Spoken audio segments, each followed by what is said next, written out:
The morning sun cast golden ribbons through the stained glass windows of St. Mary's Church in Chipping Campden, painting the ancient stone walls with fragments of coloured light.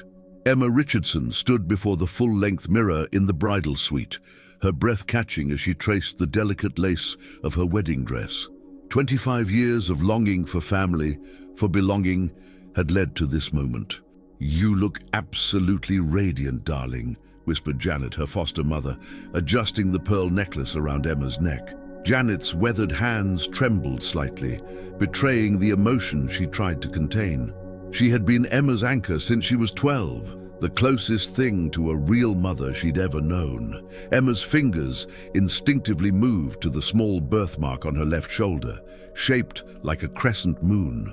She'd always wondered if her birth mother had the same mark, if somewhere in the world existed someone who shared this tiny piece of her identity. The photographer had wanted to airbrush it from the engagement photos, but James had insisted it stay. "It's part of you," he'd said, kissing that very spot, "and I love every part of you." Through the window, she could see guests arriving. The Whitmore's friends filled the courtyard like an expensive painting, all pastels and perfectly pressed linens. Margaret Whitmore stood at the entrance, greeting each arrival with the practiced grace of someone born to host.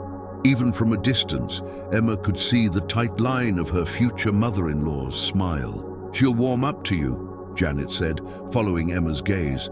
"Some people just take longer to show their hearts." Emma nodded, though doubt gnawed at her stomach. In the 18 months since she'd met James at a charity fundraiser for underprivileged children, Margaret had been unfailingly polite, but never warm. Every dinner at the Whitmore estate felt like an examination Emma couldn't quite pass. James appeared in the doorway, breaking tradition. "I had to see you," he said, his voice thick with emotion. "Mother's having some sort of moment downstairs. She keeps asking about your family, about the guest list from your side." There is no list from my side," Emma said quietly. "Just Janet and Tom, and a few friends from school. She knows this." James crossed the room in 3 strides, taking her hands. "Emma, you are my family now. You're all that matters." His blue eyes, so like his mother's but warm where hers were cold, searched her face. "Whatever's bothering her, we'll face it together." A knock interrupted them. Margaret Whitmore stood in the doorway, her pearl grey dress impeccable, her expression unreadable. "James, you shouldn't be here. It's bad luck." "Mother, we make our own luck," James said, but he squeezed Emma's hand and left. Margaret remained, her gaze travelling over Emma's dress, lingering on the exposed shoulder where the crescent birthmark was visible. Something flickered across her face, a shadow of recognition that made Emma's heart skip. "Mrs. Whitmore, is everything all right?" Emma asked. Margaret stepped closer, her expensive perfume filling the space between them. Her hand rose as if to touch Emma's shoulder, then fell. "That birthmark," she said, her voice barely a whisper. "Where did you get it?" Emma laughed nervously. "I was born with it. My foster mother says it makes me unique." Margaret's face had gone pale beneath her carefully applied makeup. "Your parents, the ones who died. What were their names?" "David and Sarah Mills, but I don't remember them. I was only 3 when—" The sound that escaped Margaret's lips was neither gasp nor cry, but something primal, torn from a deep place. She sank onto the velvet settee, her hands shaking. "Sarah," she whispered. "Oh God, Sarah. Did you know my mother?" Emma's voice cracked with sudden hope. Margaret looked up, and for the first time since they'd met, Emma saw real emotion in those blue eyes. But it wasn't warmth. It was terror. "The wedding," Margaret said, standing abruptly. "We need to stop the wedding." "What? Why?" Emma reached for her, but Margaret pulled away. "Because you can't marry my son," Margaret said, her voice breaking. "You can't marry him because Sarah Mills wasn't Sarah Mills. She was Sarah Whitmore, my sister." The words hung in the air like shattered glass. Emma felt the room spin, her legs threatening to give way. "That's impossible. You're lying." The birthmark," Margaret said, tears now streaming down her face, ruining her perfect makeup. "Every woman in our family has it. My grandmother, My mother, me, Sarah, and you. Through the window, the church bells began to ring, calling guests to take their seats. 200 people waiting to celebrate a union that could never be. Emma stood frozen in her wedding dress, a bride discovering she was about to marry her cousin, while the woman she'd tried so hard to impress, the cold, distant Margaret, was the aunt who'd let her grow up alone. The bridal suite erupted into chaos. Janet rushed to Emma's side as she swayed, catching her before she fell. James burst through the door, having heard his mother's raised voice from the corridor. Behind him, the wedding coordinator hovered nervously, checking her watch. "Mother, what's going on?" James demanded, taking in Emma's stricken face and his mother's tears. Margaret stood between them like a barrier, her hands raised. "James, you need to listen to me. There's something I should have told you years ago. Something I should have investigated the moment I heard Emma's story." "Mrs. Whitmore," Janet interjected, her protective instincts flaring. "Whatever this is about, surely it can wait until after—" "It can't wait!" Margaret's voice cracked. "Emma is Sarah's daughter, my sister Sarah, your Aunt James, the one I told you died in Australia 25 years ago." James laughed, but it was hollow, confused. "That's insane. Aunt Sarah didn't have children. She died young, unmarried. You told me she died of illness." "I lied." The words fell from Margaret's lips like stones. "I've lied about everything." Emma found her voice, though it trembled. "My parents were David and Sarah Mills. I have documents, foster care records. They died in a car accident on the M6 when I was 3. Margaret sank back onto the settee, her face etched with 25 years of guilt. Sarah ran away, changed her name. She was only 19, in love with a musician, David Mills. Father was furious. He'd arranged a marriage for her to the son of a high court judge. When she refused, when she chose David instead, Margaret's voice broke.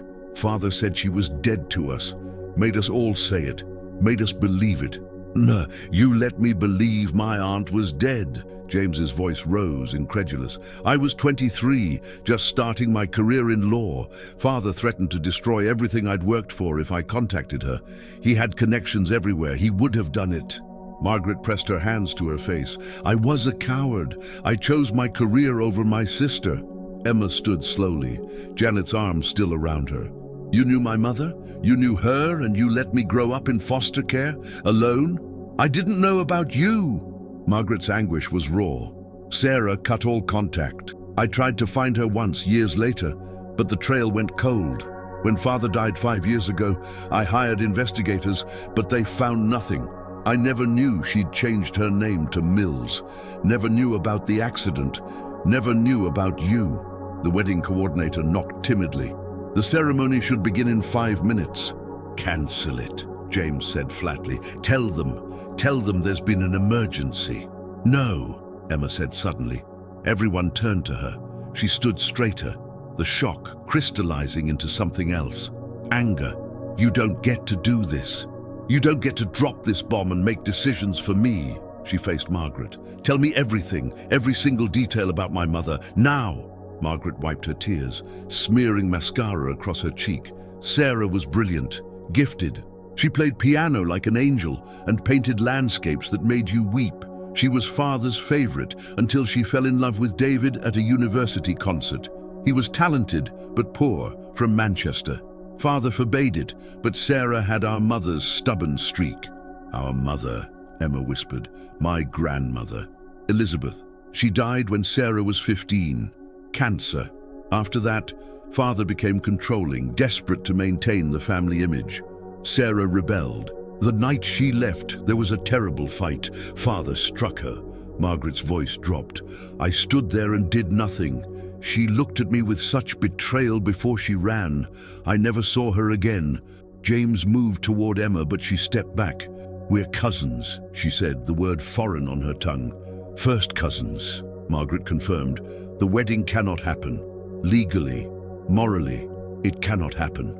Through the window they could see guests growing restless. The string quartet had played their processional piece twice. Emma watched the life she'd built, the future she'd planned, crumble like ancient parchment. "The accident," Emma said suddenly. "Tell me about the accident." Margaret shook her head. "I don't know details. I didn't even know it had happened until just now." "But you said you hired investigators." "After Father died, they found nothing. Sarah had vanished completely." Emma pulled away from Janet, moving to the window. Below, she could see the flower girls practicing their walk, baskets of rose petals ready. "She was coming back," she said quietly. "I remember now, fragments. Mama saying we were going to see family. She was nervous, kept checking the mirrors in the car." Margaret stood sharply. When was the accident?" "October 15th, 1999. Margaret's intake of breath was audible. "Father's funeral was October 13th. She was coming back because he was dead, because it was finally safe." The room fell silent as the weight of this settled. Sarah had tried to come home, to reconcile, to give her daughter the family she deserved. Instead, she died on a motorway, so close to the home that had rejected her. The news spread through the congregation like wildfire. Within minutes, the wedding coordinator had ushered the confused guests from the church to the reception hall, where an announcement of unforeseen circumstances was met with hushed speculation. Margaret had disappeared to speak with the vicar, leaving James and Emma in the suffocating silence of the bridal suite. Emma sat at the vanity, still in her wedding dress, mechanically removing pins from her elaborate updo. Each pin dropped onto the marble surface with a tiny metallic note, marking the seconds of her unraveling life. James stood by the window, his morning coat discarded, bow tie hanging loose. "We didn't know," he said finally, his voice rough. "How could we have known?" "Does it matter?" Emma asked, meeting his eyes in the mirror. "We know now." Janet, who had been silent throughout the revelation, finally spoke. "Perhaps you should both take some time, process this. There are questions that need answering." She looked meaningfully at Emma. "About the accident, about why your mother was really on that road." Before anyone could respond, Margaret returned, followed by an elderly man Emma didn't recognize. He carried a leather briefcase and wore the somber expression of someone bearing difficult news. "This is Harold Pemberton," Margaret said. "He was Father's solicitor. After what you said about the date, Emma, I called him. He has information." Mr. Pemberton adjusted his spectacles. "Miss Richardson, or should I say, Miss Whitmore, I'm afraid this is most irregular, but given the circumstances..." He opened his briefcase, withdrawing a yellowed envelope. "Your grandfather, Charles Whitmore, left instructions. If Sarah ever returned, or if any of her descendants were found, this was to be delivered." Emma took the envelope with trembling hands. Her name, her real name, was written across it, "For Sarah's child." Inside was a letter and a photograph. The photograph showed a young woman who could have been Emma's twin, laughing at a piano with a teenage Margaret beside her. Emma's mother, Sarah. She unfolded the letter written in sharp, authoritative handwriting.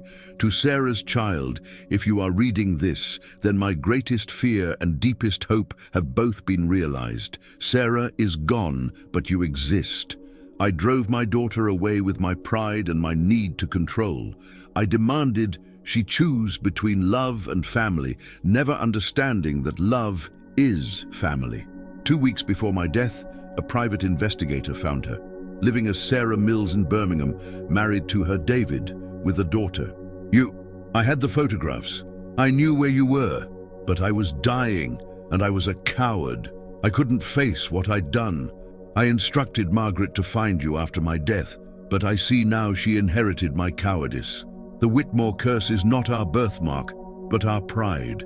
There is a trust fund, £3 million set aside for Sarah, now yours. But money cannot buy back the years. It cannot undo my cruelty.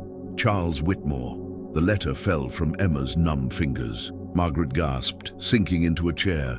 "He knew. Father knew about Emma." Mr. Pemberton nodded gravely. "He hired investigators the moment he was diagnosed with terminal cancer. He found Sarah 6 months before his death. He tracked the accident, knew about the foster care situation. He did nothing. He let me rot in the system, Emma said, her voice deadly quiet. He knew exactly where I was, and he let me grow up alone. The trust fund, Pemberton began. I don't want his money. Emma's composure finally shattered. I wanted a family. I wanted to know where I came from. Do you understand what it's like, growing through home after home, wondering why you weren't enough, wondering what was wrong with you that no one wanted you? She turned on Margaret. And you sat across from me at all those dinners, watching me try so hard to fit into your world, knowing I had your sister's eyes. How did you not see it? I trained myself not to see, Margaret admitted, her voice broken. For 25 years, I trained myself not to look for Sarah in anyone.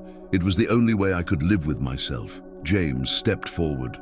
The birthmark. You noticed it today, Margaret nodded. The dress, the shoulder. Sarah had the same mark in the exact same place. I used to tease her about it when we were children, called it her fairy kiss. She looked at Emma.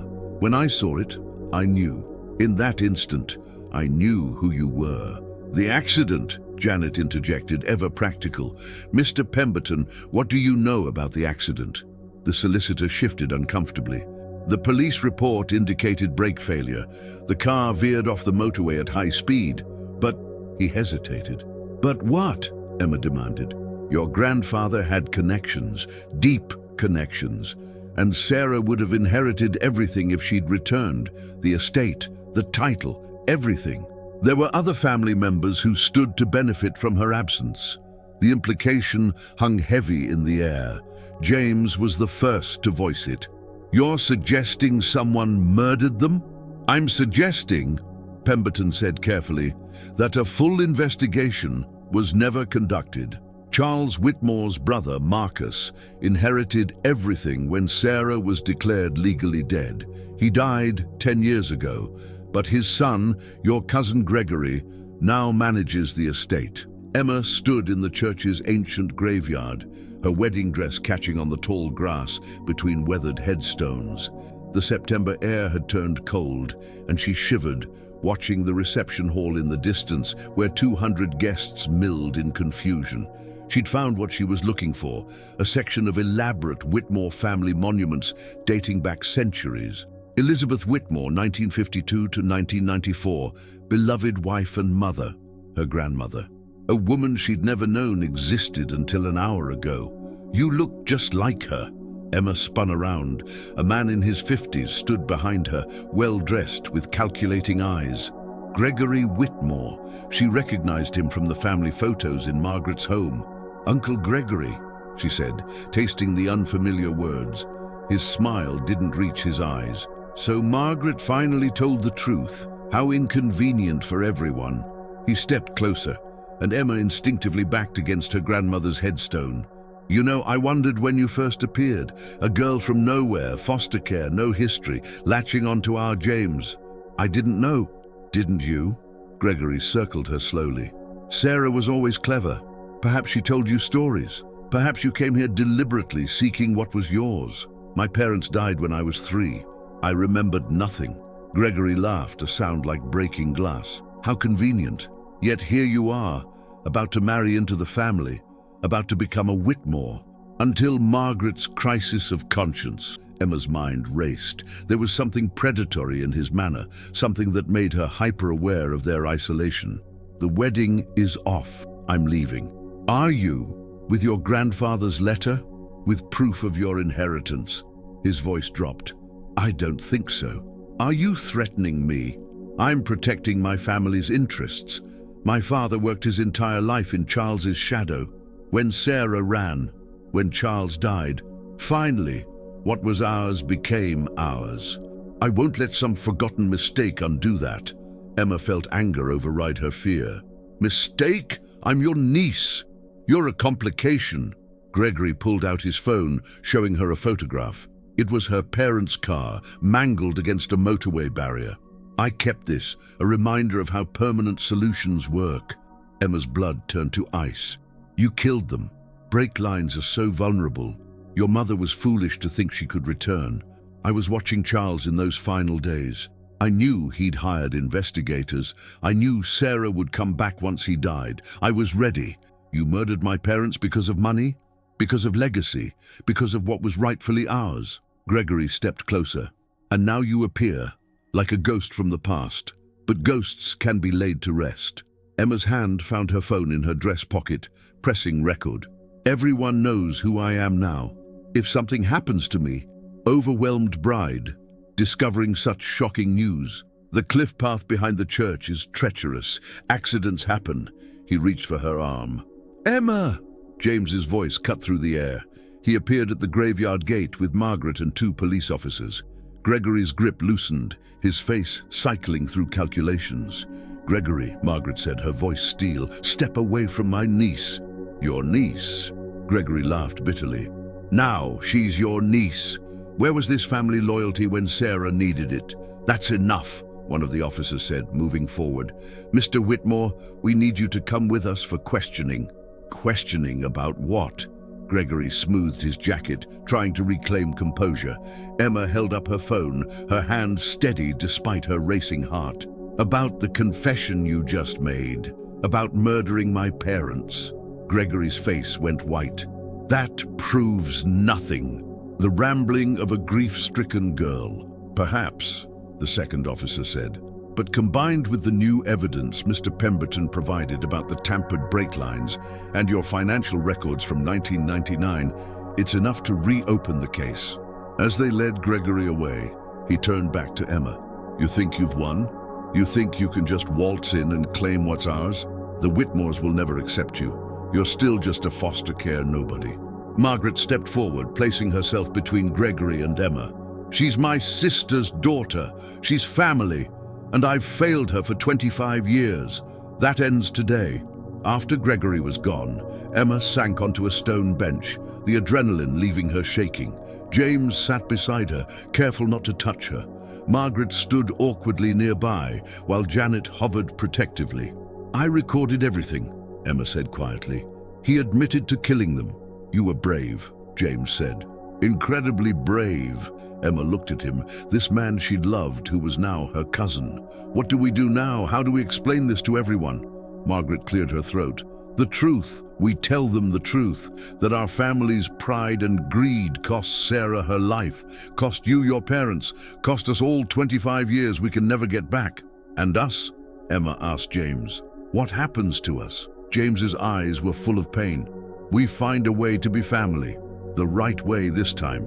3 days after the wedding that never was, Emma stood in the doorway of the Whitmore Estate's music room. She hadn't been in here before. Margaret had always kept it locked. Now she understood why. The room was a shrine to Sarah, frozen in time. Sheet music still sat on the piano, a half-finished painting on an easel by the window, photographs covering every surface. She was working on this when she left, Margaret said softly from behind her. A landscape of the village. She never finished it. Emma approached the painting, recognizing her mother's style from the single photograph she'd kept all these years. The brushstrokes were confident, yet delicate, capturing the morning light over Chipping Campden with ethereal beauty. I used to come here, Margaret continued, in the first years after she left. I'd sit at the piano and pretend she was just in the next room, that any moment she'd walk in and tease me about my terrible playing. Did my mother know you kept this room? No. Father forbade me from mentioning her name. He had all her things moved here and locked the door. After he died, I couldn't bring myself to change anything. Emma sat at the piano bench, running her fingers over the keys without pressing them. I inherited nothing from her, not her talent, not her memories, not even her name. Foster care strips you of history. You become whoever they need you to be. That's not true, James said from the doorway. Neither woman had heard him approach. You have her kindness, the way you worked with those underprivileged children at the charity event where we met. That was Sarah's heart. Emma looked at him. This man who should have been her husband, who was instead her cousin. They'd barely spoken since the confrontation with Gregory. The awkwardness between them was a living thing, filling every room they shared. "I've been going through Father's papers," Margaret said, clearly trying to ease the tension. "There's so much more. Sarah tried to contact us 3 times over the years. Each letter was returned unopened on Father's orders. She sent photos of you, Emma, your first birthday, your first steps. Where are they?" Emma's voice was sharp with need. Margaret retrieved a box from a cabinet, placing it gently on the piano. Inside were dozens of photographs, letters, a child's drawing signed Emma, age 3, just weeks before the accident. Emma picked up one photo, her parents on their wedding day, Sarah radiant in a simple dress, David handsome and clearly besotted. They looked so young, so hopeful. "They were happy," she whispered. "They were," Margaret confirmed. "The investigators' reports confirm it. They lived modestly but well. David was teaching music. Sarah was giving piano lessons. They were saving to buy a house with a garden for you." Janet, who had been staying at the estate to support Emma, entered with tea. "Emma, dear, you need to eat something. You've barely touched food in 3 days." "How can I eat?" Emma stood abruptly, photos scattering. "My whole life is a lie. The man I love is my cousin. The woman I tried so hard to impress is the aunt who abandoned me. My parents were murdered by my own family, and everyone knows. It's all over the news. Shocking wedding revelation exposes 25-year murder." "Emma," James started. "Don't!" She turned on him, tears finally coming. "Don't try to make this better. We were going to have children, James. We had names picked out. We were going to honeymoon in Italy. We had a life planned, and now what? Now we're cousins who have to pretend we never loved each other." "We don't have to pretend," James said quietly. "We can't change what we feel, only what we do about it. That's the problem, isn't it?" Emma laughed bitterly. "The feelings don't just stop. I still wake up reaching for you. I still see you and my heart races, but now it's wrong. Now it's something shameful." Margaret moved toward Emma, but stopped when Emma flinched away. "There's nothing shameful about love, Emma. You didn't know. But you should have." Emma's anger flared. "The moment I told you my mother's name was Sarah, that she died when I was 3, you should have investigated. You knew Sarah had run away, changed her name. How many Sarahs die in car accidents, leaving behind 3-year-old daughters?" "You're right," Margaret said simply. "I failed you. I failed Sarah. I failed everyone." The doorbell rang, interrupting them. A moment later, the housekeeper appeared. "Ma'am, there's a Ms. Catherine Mills here. She says she's Emma's aunt." Emma frowned. "My father's sister. I haven't seen her since the funeral. I was 3. Catherine Mills entered like a whirlwind. She was in her 60s, with wild grey hair and her brother's eyes. She took one look at Emma and pulled her into a fierce hug. "My God, you look just like David when he was young," she said, tears streaming. "I've been searching for you for 20 years. The system lost you, said you were adopted, sealed records. I never stopped looking." Emma pulled back, stunned. "You looked for me." "Of course I did. You're my brother's daughter, but I was just a teacher. No money, no connections. They said I wasn't suitable." Catherine glared at Margaret. "Not like the mighty Whitmores, who could have found you in an instant." "You wanted me," Emma's voice broke. "Wanted you. Emma, I fought for you. I spent everything I had on lawyers. But Sarah's family had been declared dead, and I was single, working class. They said you'd be better off with a proper family." Catherine touched Emma's face gently. "I've thought about you every day. Wondered if you were happy, if you were loved." Emma collapsed into Catherine's arms, sobbing. Here was someone who had wanted her, who had fought for her, who had no agenda beyond love. The preliminary hearing for Gregory Whitmore took place 2 weeks after the failed wedding. Emma sat in the witness gallery between Margaret and Catherine Mills, an unlikely trio bound by tragedy. James sat behind them, close enough that Emma could feel his presence, but far enough to maintain the painful propriety their new relationship required. Gregory entered in handcuffs, his usual arrogance replaced by hollow defeat. The prosecutor laid out the evidence methodically. The recorded confession, financial records, witness statements. Each word was another nail in the coffin of the Whitmore family's carefully constructed facade. You orphaned a 3-year-old child, the prosecutor stated, her voice cutting through the courtroom. You let her grow up in the foster system while you enjoyed wealth that should have been hers. Gregory's lawyer tried to argue coercion, but the evidence was overwhelming. The judge denied bail, sending Gregory to await trial for double murder. Outside the courthouse, reporters swarmed. Emma stopped, turning to face them with newfound strength. "My name is Emma Whitmore Mills," she said clearly. "My parents were murdered for money, and I was left to grow up alone because of pride. But I'm not alone anymore. I have 2 aunts who are teaching me what family really means." Back at the estate, Mr. Pemberton waited with documents. "The inheritance your grandfather left, it's substantial. £3 million plus properties." Emma looked at the papers without touching them. "I want to establish a foundation. The Sarah and David Mills Foundation for foster children. Every penny goes to kids aging out of the system." "All of it?" Pemberton asked, shocked. "Except for one thing." Emma looked at Margaret. "The music room. My mother's paintings, her music, her photographs. That's the only inheritance I want."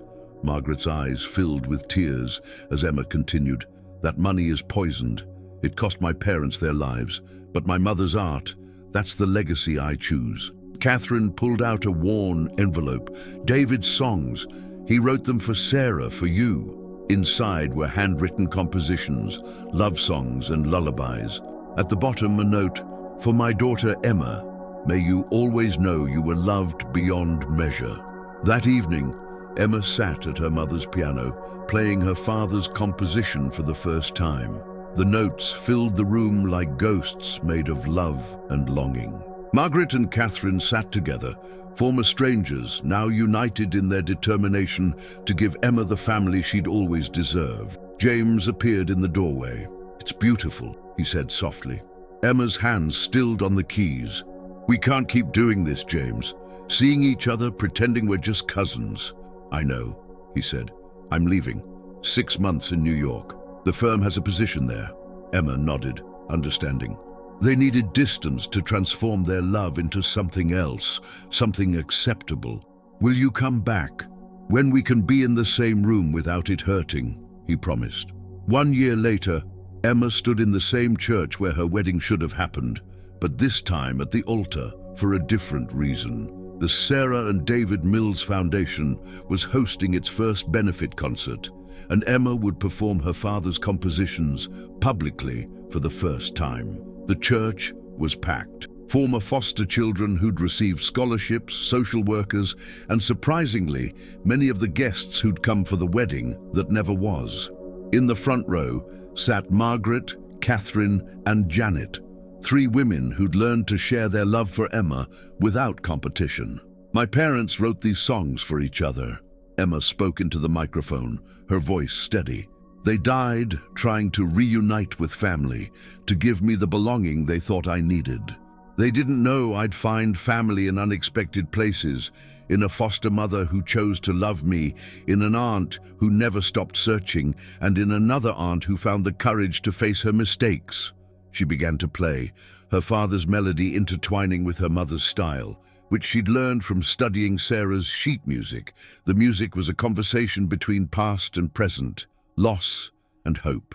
Halfway through the concert, Margaret stood. "I'd like to say something," she said, joining Emma on stage. 25 years ago, I failed my sister. I chose respectability over love, career over family. That choice cost Sarah her life and Emma her childhood.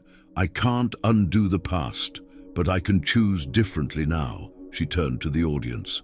"The Whitmore estate will be matching every donation to the foundation. And more than that, I'm retiring from the bench to run the foundation's legal advocacy program. Too many children are lost in the system. We're going to find them." As the concert concluded, Emma noticed James in the back of the church.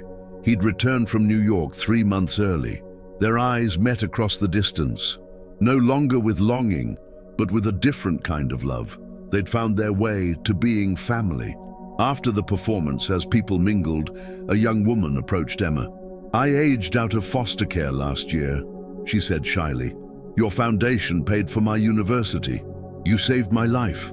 Emma embraced her, remembering her own nights, wondering if anyone would ever want her. "You saved yourself. We just helped open the door." Later, as the church emptied, Emma stood where she would have been married, surrounded by her unconventional family. Margaret had become the mother figure she'd needed, fierce in her protection and generous in her remorse. Catherine brought the Mills family warmth, teaching Emma about her father's humor and kindness. Janet remained her rock, the woman who'd chosen her when no one else would. "Your parents would be so proud," Catherine said, squeezing Emma's hand. Emma looked at the stained glass windows, the light now soft with evening. "They brought me here, in the end, just not the way anyone expected," Margaret added quietly. Sarah always believed in fate. She'd say this was meant to be, all of it, even the pain. "Even James?" Emma asked. "Especially James," Margaret said. "He brought you to us. Love doesn't always take the form we expect." As they left the church together, Emma realized the truth in those words. She'd lost the romantic love she'd thought would complete her, but gained something deeper, a connection to her past, a purpose for her future, and a family built not just on blood, but on choice, forgiveness, and the courage to begin again. The crescent moon birthmark on her shoulder, once a mystery, was now a bridge between generations of Whitmore women. Emma was no longer the girl with no history.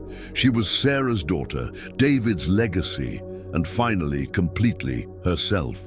The wedding that never happened had become something better, a homecoming 25 years in the making.